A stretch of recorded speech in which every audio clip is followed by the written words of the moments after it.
ನಮಸ್ತೆ, ಸ್ವಾಗತ ಸುಸ್ವಾಗತ. ಇದು ವಿಪಿ ಕಿಚನ್ ಡೈರೀಸ್. ನಾನು ವಿಜಯಲಕ್ಷ್ಮಿ ಬೆಳಗ್ಗೆ.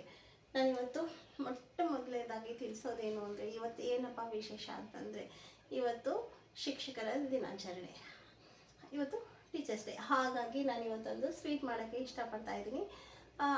ಆ ಸ್ವೀಟ್ ಎಲ್ಲ ಟೀಚರ್ಸ್ಗೂ ಕೂಡ ನನ್ನ ಕಡೆಯಿಂದ ಸ್ವೀಟು ಮಾಡಿರೋದನ್ನು ಸಮರ್ಪಣೆ ಮಾಡ್ತಾ ಇದ್ದೀನಿ. ಮತ್ತು ಶಿಕ್ಷಕರ ದಿನಾಚರಣೆ ಆದ್ದರಿಂದ ಎಲ್ಲ ಗುರುಗಳಿಗೂ ಎಲ್ಲರಿಗೂ ಕೂಡ ಎಲ್ಲ ಟೀಚರ್ಸ್ಗೂ ಮತ್ತು ಎಲ್ಲರ ಒಂದು ಗುರುಸ್ಥಾನಕ್ಕೂ ನನ್ನ ಹೃದಯಪೂರ್ವಕ ಅನಂತ ಕೋಟಿ ನಮಸ್ತೆಗಳನ್ನು ಸಲ್ಲಿಸ್ತೀನಿ. ಬನ್ನಿ ಇವಾಗ ಪಾಯಸ ಮಾಡೋಣ. ಪಾಯಸಕ್ಕೆ ನಾನು ಏನೇನು ತೊಗೊಂಡಿದ್ದೀನಿ, ಹೇಗೆಲ್ಲ ಮಾಡೋದು ಅಂತ ನೋಡೋಣ. ನಾನು ಪಾಯಸಕ್ಕೆ ತೊಗೊಂಡಿರೋ ಸಾಮಾನು, ಒಂದು ಬಟ್ಲು ಕಾಯಿ ತುರಿ ತೊಗೊಂಡಿದ್ದೀನಿ. ನೀವು ಇನ್ನೂ ಜಾಸ್ತಿ ಬೇಕು ಅಂದವರು ಇನ್ನೂ ಚೆನ್ನಾಗಿ ಜಾಸ್ತಿನೇ ತೊಗೋಬೋದು. ನಾನು ಇಲ್ಲಿ ಒಂದು ಬಟ್ಲು ಕಾಯಿ ತುರಿ ತೊಗೊಂಡಿದ್ದೀನಿ.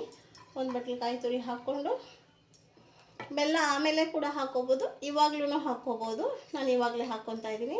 ಜಾಸ್ತಿ ಕಮ್ಮಿ ನೋಡಿಕೊಂಡು ನಿಮ್ಗೆ ಎಷ್ಟು ಇಷ್ಟನೋ ಅಷ್ಟು ಹಾಕ್ಕೊಂಡು ಮಾಡ್ಕೊಳ್ಳಿ. ಮತ್ತು ಇದು ಒಂದು ಖರ್ಜೂರ ಇದೆ, ಅದನ್ನು ಹಾಲಲ್ಲಿ ನೆನೆಸಿ ತೊಗೊಂಡಿದ್ದೀನಿ. ಯಾಕೆಂದರೆ ರಫ್ ಇರುತ್ತೆ ಅಲ್ವಾ ಅದಕ್ಕೋಸ್ಕರ. ಮತ್ತು 2 ಏಲಕ್ಕಿ, ಒಂದು 4-5 ಲವಂಗ ತೊಗೊಂಡಿದ್ದೀನಿ, ಅದನ್ನು ಕೂಡ ಹಾಕ್ಕೊತಾ ಇದ್ದೀನಿ.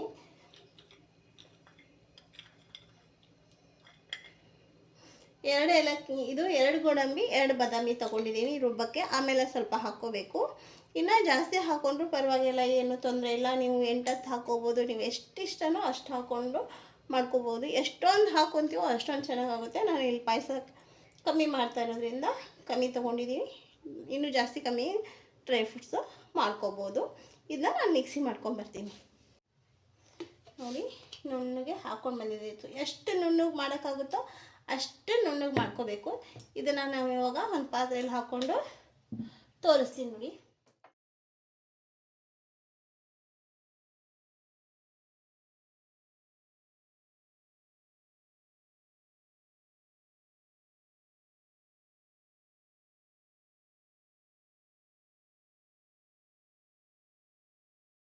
ಅದನ್ನು ಈ ಪಾತ್ರೆಯಲ್ಲಿ ಹಾಕ್ಕೊಂಡಿದ್ದೀನಿ. ಇದಕ್ಕೆ ಎಷ್ಟು ನೀರು ಬೇಕಾಗುತ್ತೋ ನೋಡಿಕೊಂಡು ನಾವು ಅಷ್ಟು ನೀರು ಹಾಕೋಬೇಕು. ತುಂಬ ತಿಕ್ಕಾಗೋದು ಬೇಡ, ತುಂಬ ತೆಳ್ಳಗಾಗೋದು ಬೇಡ. ಇದು ಕುದ್ರೆ ಇನ್ನೂ ಸ್ವಲ್ಪ ಗಟ್ಟಿಯಾಗುತ್ತೆ. ಇನ್ನೊಂದು ಚೂರು ನೀರು ಹಾಕಿ, ಈ ಜಾರ್ ತೊಳೆದಿರೋ ನೀರು ಹಾಕಿ ಒಲೆ ಮೇಲೆ ಇಟ್ಬಿಡ್ತೀನಿ. ಇವಾಗ ಕರೆಕ್ಟ್ ಆಗುತ್ತೆ ನೋಡಿ. ಒಲೆ ಮೇಲೆ ಇಟ್ಟಿದ್ದೀನಿ. ಇದು ಸ್ವೀಟು ಕರೆಕ್ಟ್ ಆಗಿದೆ. ನಾವು ಲೈಟ್ ಸ್ವೀಟ್ ತಿಂತೀವಿ, ನಮಗೆ ಇದು ಕರೆಕ್ಟ್ ಆಗಿದೆ. ನಿಮ್ಗೆ ಇನ್ನೂ ಸ್ವಲ್ಪ ಸ್ವೀಟ್ ಬೇಕು ಅನಿಸಿದ್ರೆ ನೀವು ಇನ್ನೂ ಸ್ವಲ್ಪ ಬೆಲ್ಲ ಹಾಕ್ಕೋಬೋದು. ಇಲ್ಲ ಬೆಲ್ಲ ಇಷ್ಟ ಆಗಲ್ಲ, ಸಕ್ಕರೆ ಹಾಕ್ಕೊಂಡು ಮಾಡ್ಕೊತೀವಿ ಅಂದರೆ ಸಕ್ಕರೆನೇ ಹಾಕ್ಕೋಬೋದು. ಆದರೆ ಬೆಲ್ಲ ಆರೋಗ್ಯಕ್ಕೆ ಸಕ್ಕರೆಗಿಂತ ಒಳ್ಳೆಯದು ಅಂತ ಹೇಳ್ತಾರಲ್ಲ, ಅದಕ್ಕೋಸ್ಕರ ನಾನು ಬೆಲ್ಲ ಹಾಕಿ ಮಾಡಿದ್ದೀನಿ. ಇಷ್ಟೇ ಇದು.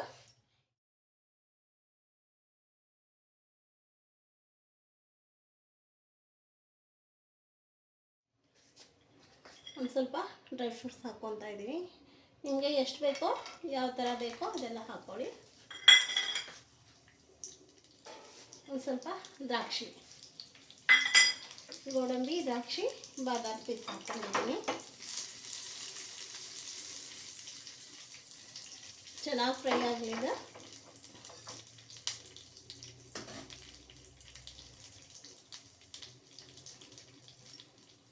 ನೋಡಿ, ಚೆನ್ನಾಗಿ ಫ್ರೈ ಆಯಿತು. ಒಲೆ ಆಫ್ ಮಾಡಿಕೊಂಡು ಇದಕ್ಕೇ ನಾವು ಒಂದು ಸ್ವಲ್ಪ ಸೋಂಪು ಅಥವಾ ಬಡೆ ಸೊಪ್ಪು ಅಂತ ಏನು ಹೇಳ್ತೀವಲ್ಲ ಅದು ಹಾಕ್ಕೊಂಡು ಇನ್ನೊಂದು ಸ್ವಲ್ಪ ಇದೆ ಬಿಸಿಗೆ ಮಾಡ್ಕೊಳ್ಳೋಣ.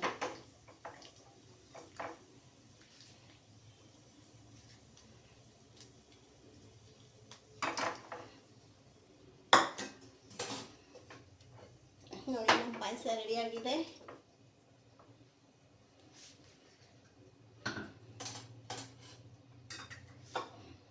ಇದಕ್ಕೆ ಇದನ್ನೆಲ್ಲ ಹಾಕ್ಕೊಂಡು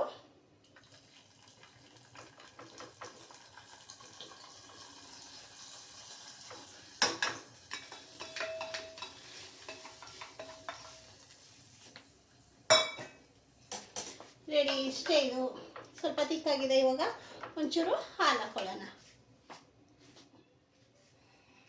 ಸ್ವಲ್ಪ ಇದಕ್ಕೆ ಹಾಲು ಹಾಕೊಂಡ್ಬಿಡೋಣ. ಇದು ಮತ್ತೆ ಕುದಿಸ್ಬೇಕು ಅಂತ ಏನಿಲ್ಲ. ಹೇಗೂ ಎಲ್ಲ ರೆಡಿಯಾಗಿದೆ ನೋಡಿ. ಇಷ್ಟ ಆದರೆ ಸಾಕು.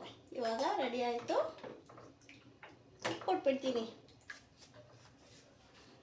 ನೋಡಿ ಪಾಯಸ ರೆಡಿ ಆಯಿತು. ಕೊಬ್ಬರಿ ಪಾಯಸ ಚೆನ್ನಾಗಿ ತುಂಬ ಟೇಸ್ಟ್ ಆಗುತ್ತೆ ಮತ್ತು ಈಸಿ ಕೂಡ ಮಾಡೋದು, ತುಂಬ ಬೇಗ ಆಗುತ್ತೆ, ಎಲ್ರಿಗೂ ಇಷ್ಟ ಆಗುತ್ತೆ. ನನ್ನ ಕಡೆಯಿಂದ ಇದು ಎಲ್ಲ ಗೌರವಾನ್ವಿತ ಟೀಚರ್ಸ್ಗೆ ನಾನು ಇದನ್ನ ಪಾಯಸನ ಕೊಡೋಕ್ಕೆ ಇಷ್ಟಪಡ್ತೀನಿ.